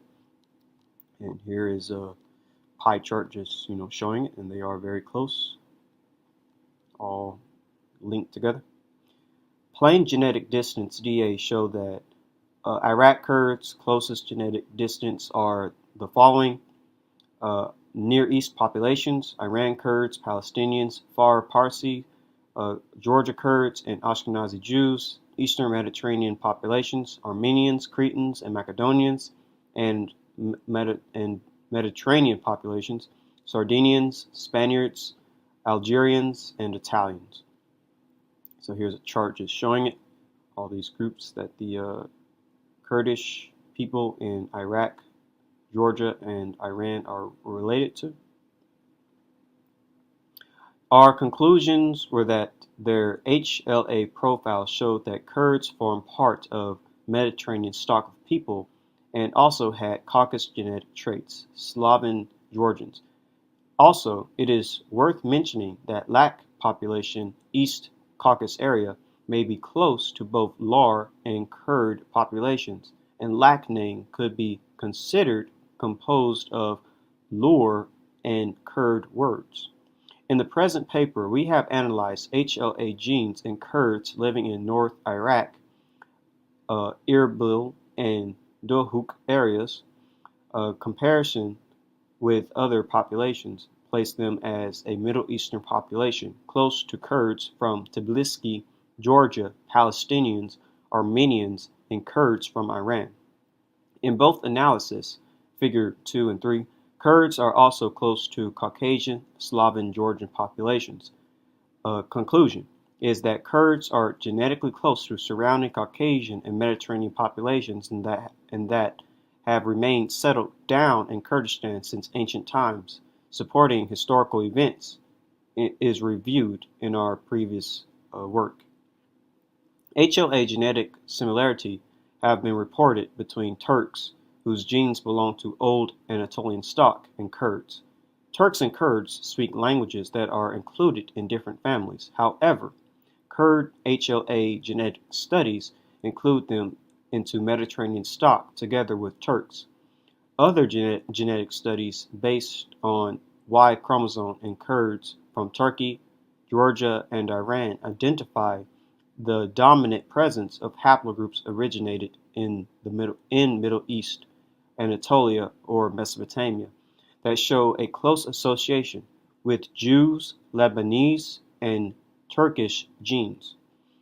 Also, Iranian populations are close to Kurds.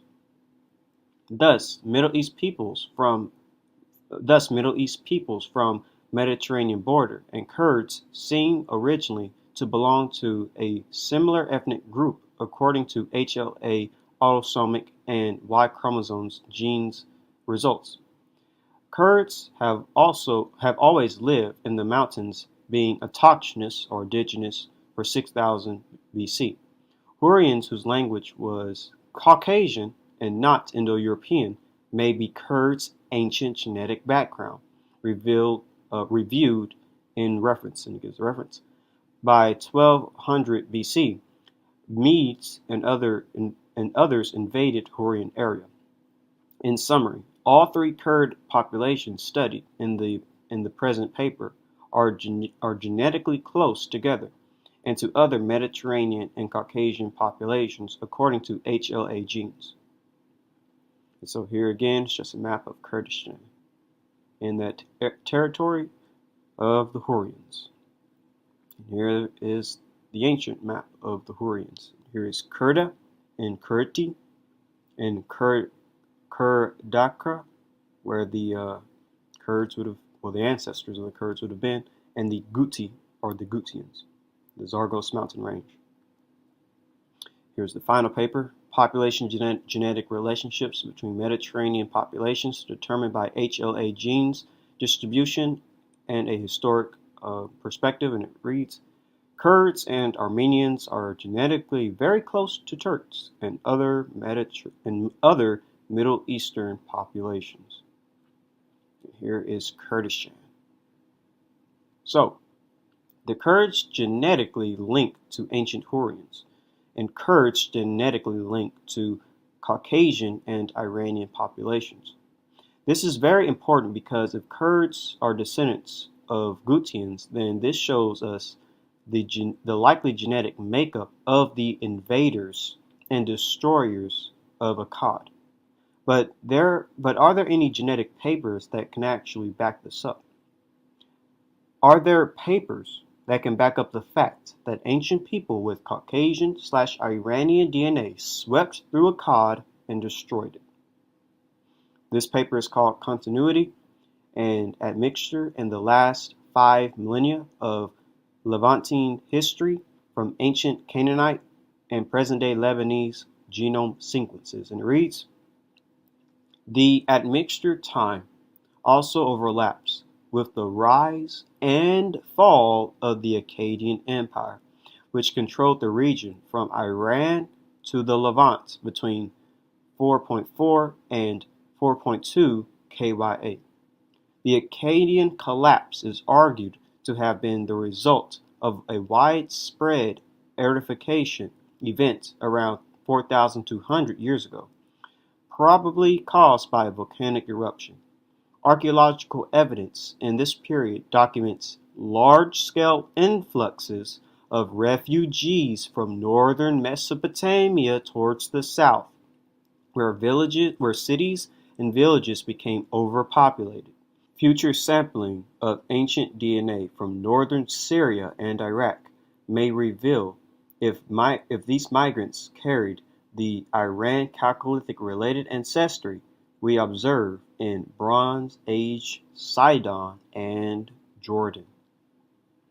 So this is from the Genomic History of the Middle East, and it reads, present-day Levantines are drawn toward Bronze Age Europeans, Iraqi Arabs, Iraqi Kurds, and Assyrians appear relatively closer to ancient Iranians. This is powerful information for several reasons. 1. Non-Semitic speakers carried Iranian DNA, conquered and destroyed the Semitic empire of Akkad. This shows that Iranian/Caucasian DNA cannot be Semitic in origin.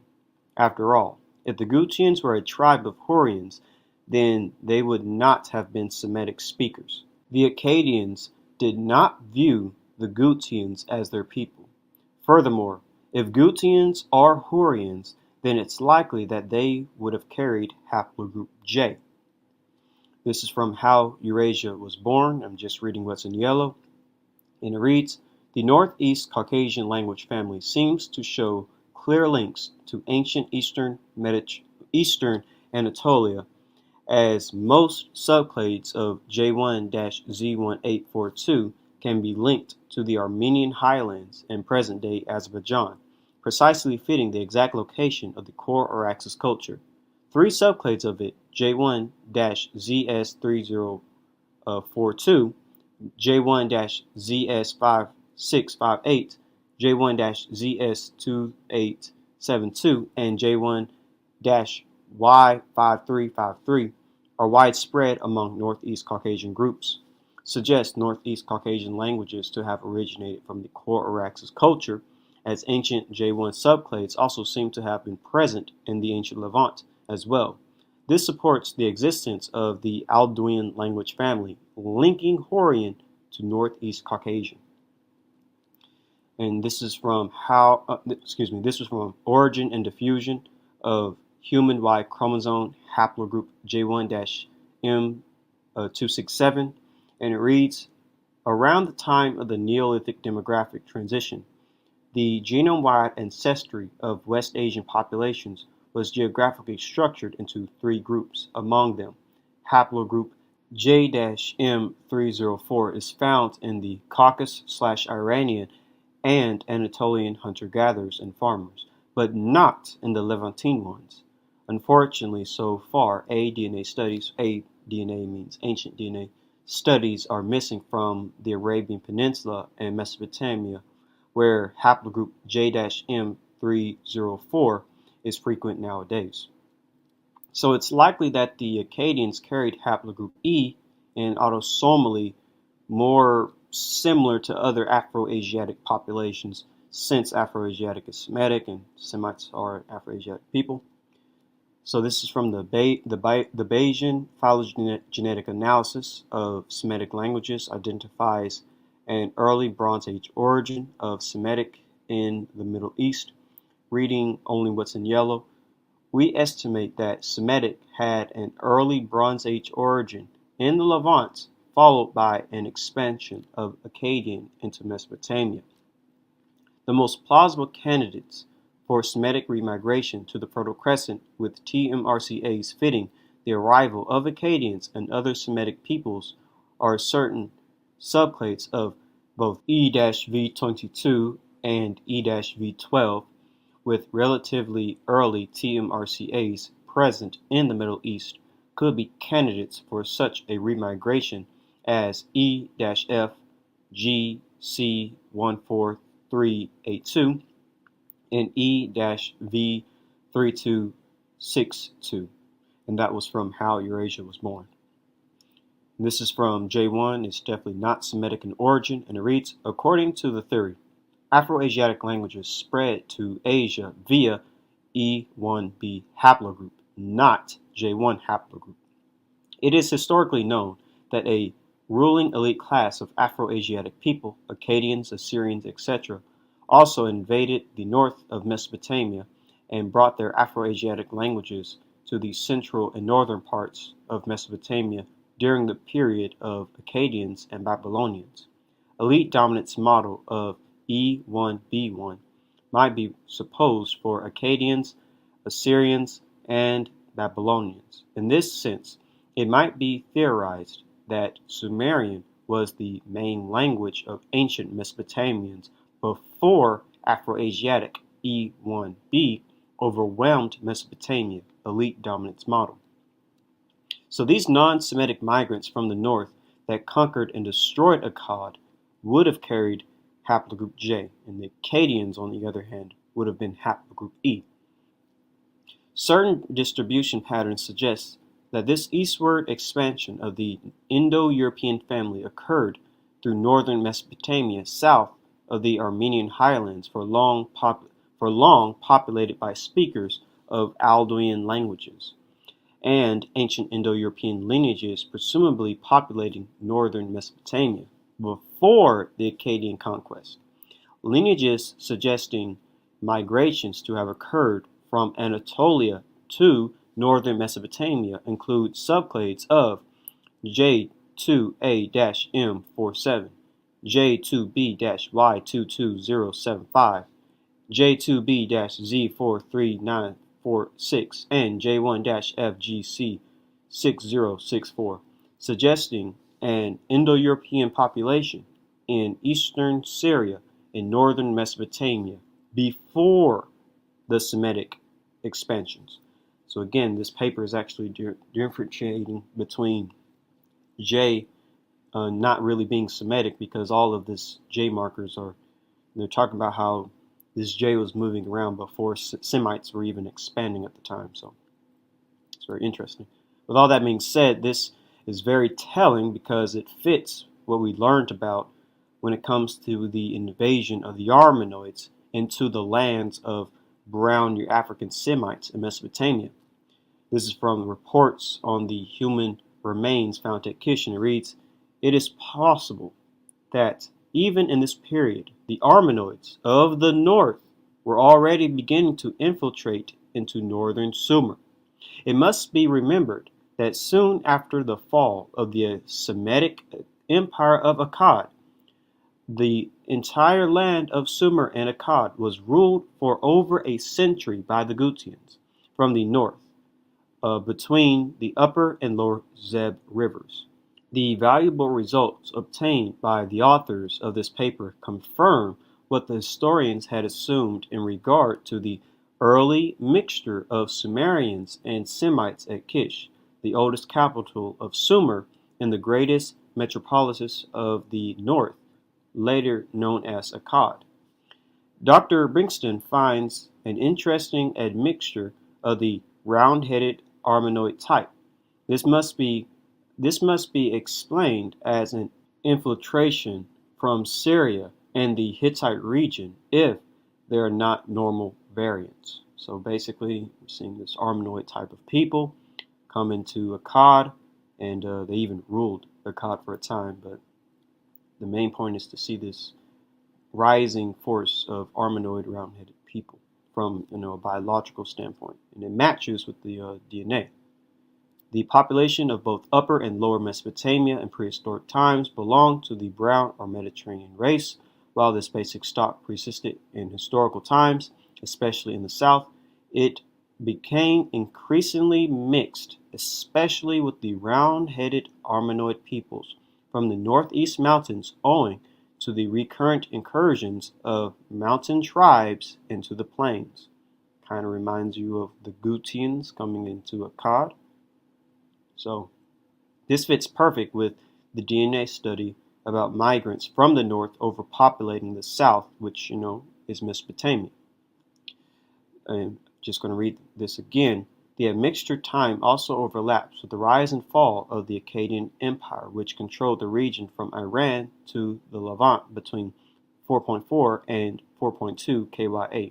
The Akkadian collapse is argued to have been the result of a widespread edification event around 4,200 years ago, possibly caused by a volcanic eruption.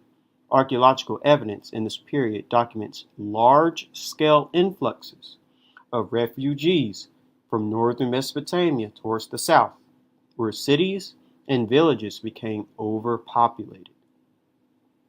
So furthermore, the description of the Gutians being light-skinned that we read from earlier fits with what anthropologists said about Armenoids, who are light-skinned themselves, coming from the north and conquering the darker-skinned Eurasian or the Eurafrican peoples. The so-called Armenoid type is defined by Hayden under the Eurasiatic brachycephals as Anatolian Armenian, dark-haired, tawny white skin, medium stature, very brachycephalic, a prominent aquiline nose, hook nose, with a depressed tip and large wings is very characteristic. Scattered in Anatolia, Armenia, and ancient Hittites were typical members of this race. So just think of Hittites, like I always say, just think of Hittites and Armenians when it comes to the Armenoid phenotype. And as you can see on the screen, Hittites, Armenian, and these are Kurds. So that kind of gives you an idea of the Gutians, and this kind of gives you also an idea of the Hurrians. The Hurrians likely would have had a similar phenotype like this, since, Hurrians were heavily admixed with the Hittites. It's believed that Kurds descend from Hurrians and Armenians descend from Hurrians, so this is also a good way to think of Hurrians as well. So this dealing with the brown Eurafrican, particularly when we note once more that Mediterranean is not a synonym for white. Elliott Smith's brown or Mediterranean race being nearer the mark, Elliott Smith classes these Proto-Egyptians as a branch of what he calls the brown race, which is the same as Sergei's Mediterranean or Eurafrican race. The term brown in this context refers to skin color and is simply a euphemism for Negro. So again, here are frescoes or murals of Akkadians, and as you can see, they're clearly a brown people, dark-skinned brown people with black hair, dark eyes, and to the far left is, just people with a very similar brown tint of skin and dark hair and dark eyes. Kind of a good example of Akkadians, perhaps in the flesh. So, also, what's interesting about the Gutian invasion of Akkad is that some people actually connect this with the story of Hayek, the Armenian.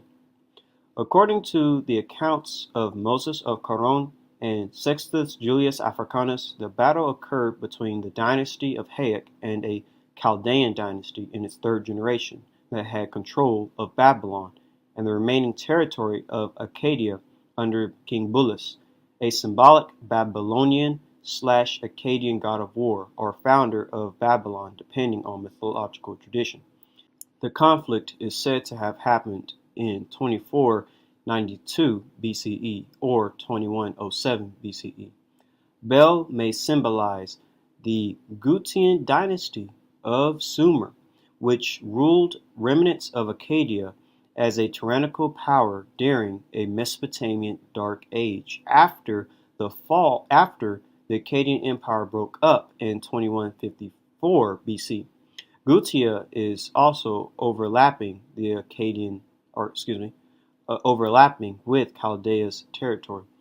So it's kind of interesting how the story of Hayek may actually sort of be historically true in the sense of if it's taking place in the same time with the same people as the Gutians. And this is from the Heritage of Armenian Literature, and it reads, Hayek, the legendary archer, has been part of Armenian culture and history since time immemorial. Hayek is considered the patriarch of the Armenians, and it is indeed for this reason that Armenians call themselves Hay. The well-known epic of Hayek's fight against Bel provided substantial proof that Hayek and his people stood up against Bel and halted the unrestrained influx of Semitic peoples from the south. So, if this is the case, then these are the descendants of Japheth invading into the lands of Shem. Hayek is a descendant of Japheth. Perhaps this makes sense because Japheth would enlarge and dwell in the tents of Shem, according to Scripture. This is from Ancient History Encyclopedia, Armenian Mythology. This is the story of Hayek and Bel, and places the origins of the Armenian people as the descendants of the biblical Noah via his son Japheth. Hayek, a descendant of Japheth, a noted archer, hence his later association with Orion, rebelled one day against Bel, the evil and repressive Babylonian tyrant, and returned back to his homeland around Mount Ararat and in ancient Armenia. Bel followed Hayek and his relations, so that a mighty battle followed in which Bel was killed. Hayek then gave his name to his descendants, the Hay people, and the name of the region of Armenia in the Armenian language, Hayeste. Togarma. Many commentators connect Togarma with the Armenians. The Armenians themselves traditionally claim to be descendant from Hayek, son of Torgon. And so here's a map just showing Japheth's territory, and as we can see, Togarma, and this is the territory where, the Gutians and Hurrians would have been.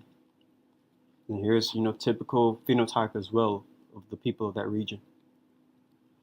And Genesis chapter 9, verse 27 does read that, may God extend Japheth's territory, and may Japheth dwell in the tents of Shem. Again, this could be referring to migration of first expansion, then migration of Japheth's people into the land of Shem. And we'll touch deeper on that at a later time. So, interestingly enough, when we put everything together and line it up from what we've just covered from previous videos and this one, 1. Legend. The story of Hayek, the Armenian, versus Bel of Akkad. 2. Chronology. Armenoids versus brown Eurafricans. 3. History. Gutians versus Akkadians. 4. Genotype. Ancient Iranian DNA overpopulated Mesopotamia. And 5. Y chromosomes. Haplogroup J penetrated Mesopotamia. We're starting to get a good picture of what was going on in the ancient Near East, which might explain why it looks the way it looks today. But are there more methods we can use? Yes. But this is where we end the war of the Armenoids, the Akkadians versus the Gutians. And this is where we end the video with the Armenoid invasion. And again, it's very similar, no different than the Aryan invasion of India. But in this case, it's the Armenoid invasion of the Middle East. And if you enjoyed the video, please leave a like. Don't forget to subscribe and share the video. Click the bell. Leave a comment for any questions you might have. and follow my social media platforms that I mentioned at the beginning of the video. And with all of that out of the way, have a great day and shalom.